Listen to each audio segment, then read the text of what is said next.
میری بیٹی ہے تو بزرگوں کی بات اللہ عالم کتنا ٹھیک ہے یا نہیں ہے، لیکن چونکہ قرآن کی بات ہے تو میں اس لیے مانتا ہوں۔ وہ کہتے ہیں کہ جب عورت کو حمل ہو جائے، اس کی دائیں پسلی پر انگلی سے سورۃ اعلیٰ سبح اسم ربک الاعلیٰ لکھ دے تو بچہ پیدا ہو۔ اللہ عالم، میرا تو ایمان یہ ہے وہ چاہے تو لڑکا دے چاہے تو لڑکی دے، یہب لمن یشاء اناثا ویہب لمن یشاء الذکور، لڑکا دے لڑکی دے، او یزوجہم جوڑے دے یا بالکل نہ دے، اس کی مرضی ہے۔ اب دیکھو نا، وہ کہتی ہے ٹیسٹ بھی ہمارے ٹھیک ہیں لیکن نہیں ملتی، اور اللہ کی مرضی۔ میری بیوی پہ زکوٰۃ فرض ہے، میرے پاس بھی اتنے پیسے ہیں، دونوں کو ملا کر زکوٰۃ ادا کرنی ہو۔ بھائی بیوی کی جو جائیداد ہے اس کی الگ زکوٰۃ ہے، تمہاری جو جائیداد ہے اس کی الگ زکوٰۃ ہے، دونوں کو ملا نہیں سکتے، وہ اس کا مال ہے یہ تیرا مال ہے۔ اور اگر بیوی صاحب جائیداد ہے اور زکوٰۃ تم ادا کرتے ہو، ادا تو ہو جائے گی نا، خوشامد تو ہوگی ہمارا، وہ خود دے زکوٰۃ، تم وہ پیسے کسی اور کے دے دو، غریبوں کو مدرسے میں دے دو۔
بطور تعظیم سجدہ کرنا والدین کو یا بزرگوں کو جائز ہے؟ بالکل نہیں جائز، وہ تو اللہ کا حکم تھا، انہوں نے خود تو نہیں کیا سجدہ، وہ تو حکم تھا کہ اسجدوا لآدم۔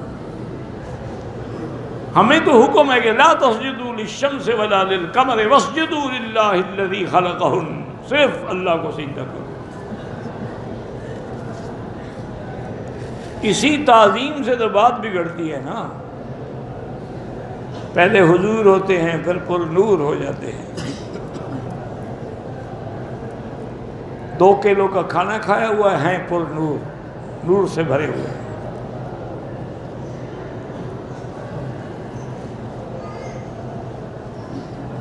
کہتے ہیں عرب کے جو لوگ تھے وہ ان ستاروں سے پتہ کرتے تھے، سور اور جوزا سے، اللہ عالم، بہرحال یہ علم تو ساری دنیا میں تھا ان میں۔ اسی لیے تو حضور نے فرمایا جب مدینے میں بارش ہوئی، حضور نے فرمایا آج کچھ لوگ ہیں جن کا ایمان بڑھ گیا اور کچھ لوگ ہیں جو کافر ہو گئے۔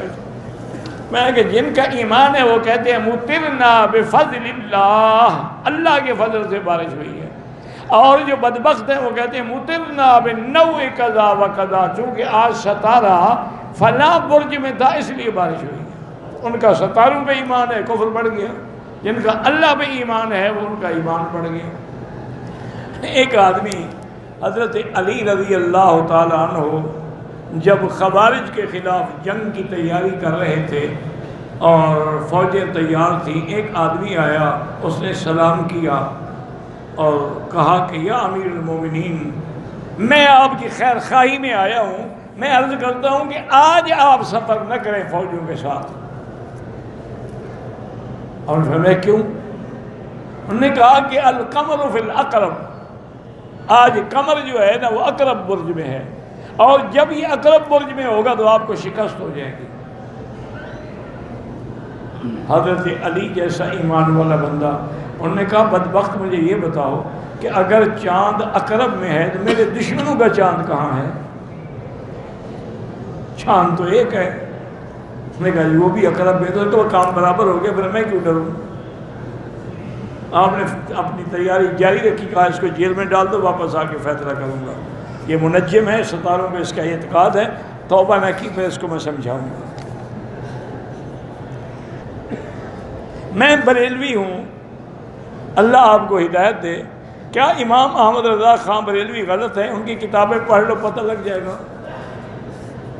ان کی کتابیں پڑھ لو تو آپ کو سمجھ آ جائے گی. جس نے اپنی کتابوں میں ماشاءاللہ ایسی ایسی توجیحات لکھی ہیں کہ جو مستوی تھا عرش پہ خدا ہو کر اتر پڑا ہے مدینے میں مصطفیٰ ہو کر. اس سے بڑا شرک بھی کوئی ہے دنیا میں؟ بھٹکتے بھی عالم ہیں. جاہل کیا بھٹکے گا؟ جو تیرنا نہ جانتا ہو کیسے ڈوبے گا؟ وہ تو کنارے پہ کھڑا رہے گا نا. تیرنے والا ڈوبتا ہے. بہت بڑا عالم تھا بدبخت. اس نے جو فتاوی لکھا ہے نا, اس میں بعض فقہی جزیات پہ اس کی بڑی گرفت ہے. اور کسی نے ان سے پوچھا جو سیدنا معاویہ کے رضی اللہ کے شان میں گستاخی کرتا ہے, گالیاں دیتا ہے, اس نے کہا اللہ کے بندے, تم نے پڑھا نہیں کہ علامہ بغدادی نے کیا لکھا ہے کہ من یشتم معاویہ فہو کلب من کلاب الحاویہ, جو حضرت معاویہ کو گالی دیتا ہے وہ جہنم کے کتوں میں سے کتا ہے. انہوں نے کہا اس کو بھونکنے دو, اس کی مرضی ہے. تو بعض باتیں انہیں بڑی عجیب.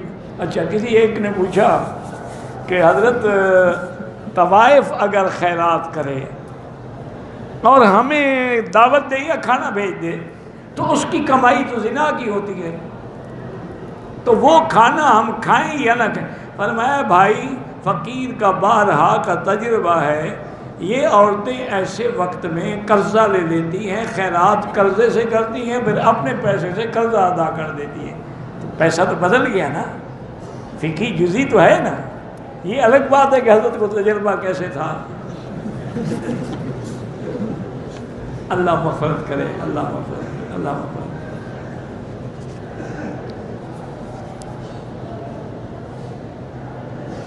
اگر ایک تندرست آدمی ہے, الیکٹرانک ویل چیئر میں بیٹھ کے صفا مروہ طواف کرنا ناجائز ہے. جب اللہ نے چلنے کی طاقت دی ہے کیوں معذور بنتے ہو؟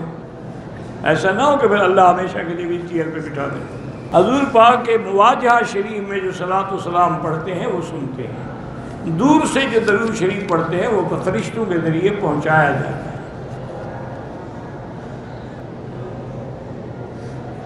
اگر امام رکوع میں ہے, ہم نے نیت کر لی اور اللہ اکبر بھی کہا, ابھی ہم رکوع میں نہیں گئے اور امام کھڑے ہو گئے, تو یہ رکعت نہیں ہوگی. من ادرک الرکوع, جس کو رکوع ملے گا تو رکعت ہوگی. تمہیں تو رکوع ملا ہی نہیں. اور دوسرا مسئلہ یہ بھی سمجھ لو, ایک تو ہمارے ملک والے جو نیت کرتے ہیں نا, تم تو رکوع کی بات کرتے ہو, امام کی ایک رکعت ختم ہو جائے ابھی نیت کر رہے ہوتے ہیں. 4 رکعت نماز عشاء برائے خدا, منہ طرف خانہ کعبہ شریف, وقت 7:45 بجے, پیچھے اس امام کے اللہ اکبر. یہ بدعت ہے اور گناہ ہے.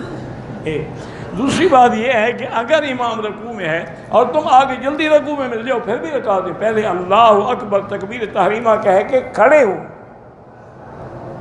کم از کم 3 دفعہ سبحان اللہ کی دے, پھر رکوع میں جائیں. یہ تھوڑا ہے کہ وہاں سے آ کے رکوع کی حالت میں آ جائیں, ہم مل جائیں کہ میرا رکوع ہو گیا. وہ رکوع نہیں ہوتا.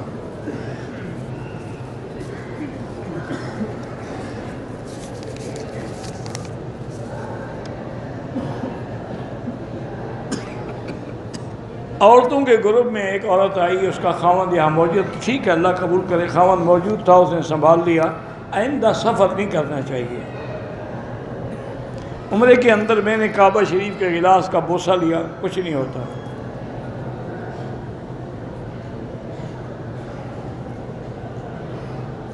الحمدللہ انا مسلم واتبع کتاب اللہ و سنت رسول اللہ واقدر فی الفقہ ابی حنیفہ رحمہ اللہ تعالی لا تجب العمرۃ علی من خرج من الحل اذا خرج من المیقات۔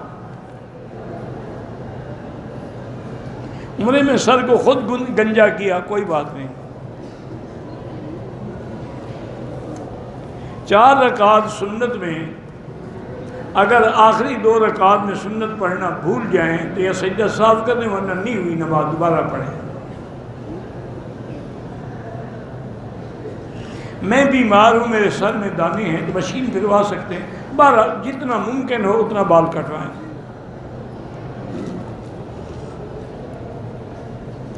امام جب خاموش ہوتا ہے TCH، بھئی حنفی مسلک میں امام پڑھ رہا ہو یا خاموش ہو فاتحہ نہیں پڑھنی چاہیے۔ طواف کے دوران کعبے کی طرف سینہ نہ کریں ما سوائے حجر اسود پہ، جب حجر اسود پہ آئیں گے تو پھر سینہ کریں گے۔ عمرے اور طواف کے بعد سر مڈانا ضروری ہے، تو قرآن کا حکم ہے محلقین رؤوسکم ومقصرین، نہیں کٹائے گا تو عمرہ بھی نہیں ہوگا، دم بھی پڑ جائے گا۔ اور جب تک بال نہیں کٹائے گا وہ احرام میں ہے، جتنے گناہ کرے گا دم پڑ دی جائے گا۔ نماز کے دوران سجدے کی جگہ پہ نظر رکھو۔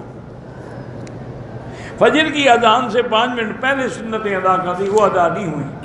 اذان کے بعد ہی 2 رکعت سنت ہے نماز کی۔ 3 دن سے ایک عورت کو ایام حیض ہے، اس نے کل جانا، چلی جاؤ۔ طواف الوداع تو ویسے عمرے والوں پر ہوتا ہی نہیں، اور حیض والی عورت پر تو حج میں بھی معاف ہے۔ سندھ میں پانی نہیں ہے، اللہم اغثہم اللہم اغثہم اللہم انزل علیہم الغیث اللہم انزل علیہم الغیث ولا تجعلہم من القانتین۔ کہتے ہیں کہ آدم علیہ السلام نے خدا کو دیکھا تھا، یہ ضروری تو نہیں خدا جس کو بنائے وہ دیکھے بھی، اللہ نے تو ساری مخلوق کو بنایا ہے، دیکھا تو کسی نے بھی نہیں ماں سوا حضور پاک کے۔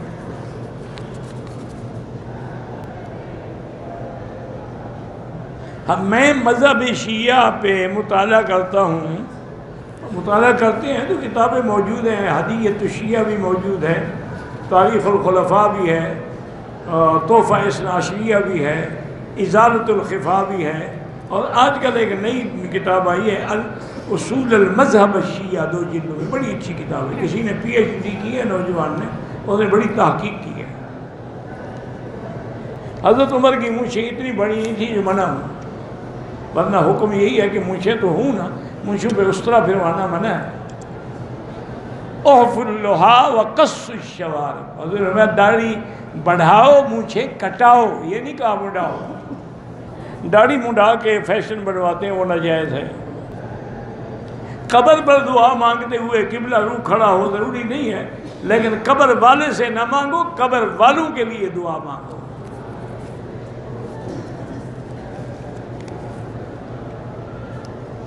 ماں، بہن، بیوی، بیٹی میں سے مرد پہ کس کا حق زیادہ ہے؟ ماں کا ہے۔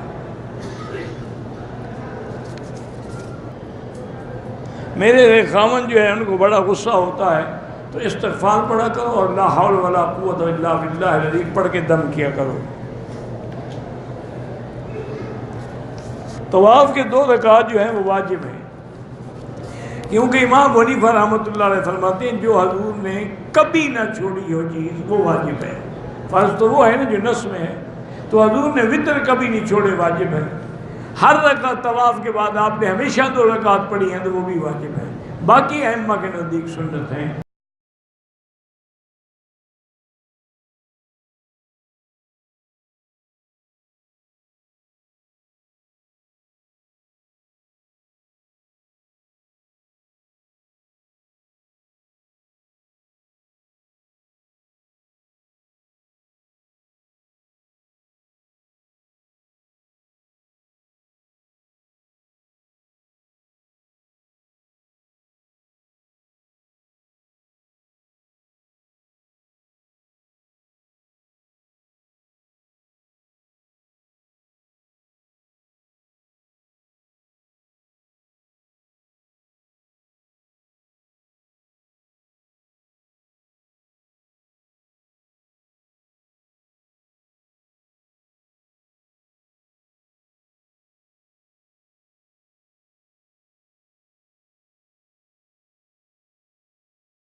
فرانس میں چیک کے بدلے کیش کا کاروبار بہت زیادہ ہوتا ہے. لوگوں کے پاس کام تو ہے پر اپنے بینک اکاؤنٹ نہیں ہیں. کام کرنے والے لوگوں کو تنخواہ چیک میں ملتی ہے تو وہ لوگ کیش لے لیتے ہیں. جس سے کیش کرواتے ہیں وہ کیش والا اگر فوراً کیش دو تو 50 پتہ نہیں یا 5% چارج کرتا ہے. نہیں یہ سود تو نہیں ہے لیکن باہر اس سے بھی بچیں کیونکہ وہ تو ایک کرنسی دینے کے عوض میں آپ سے پیسے لے رہا ہے.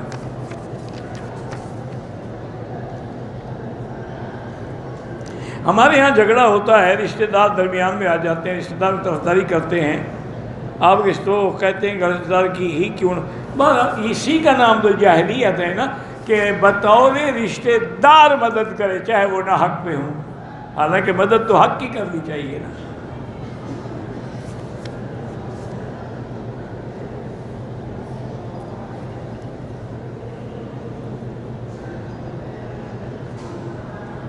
میرے شوہر نے دوسری شادی کی ہے، پہلی بیوی سے بھی اولاد نہیں ہے اور مجھ سے بھی نہیں ہے.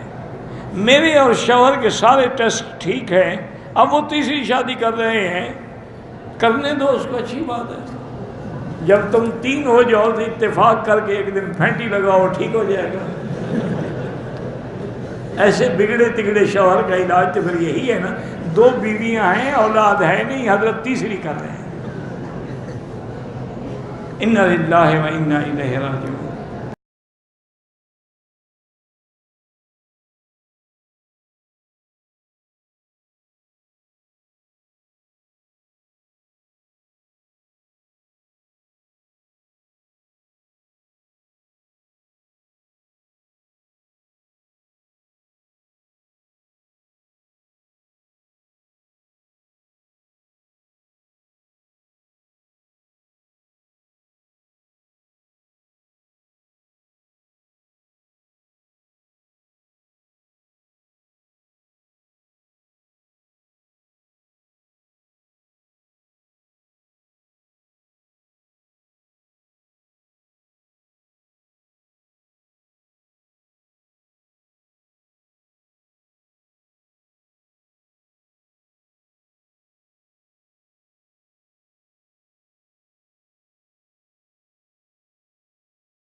ربنا ظلمنا انفسنا ان لم تغفر لنا وترحمنا لنكونن من الخاسرين.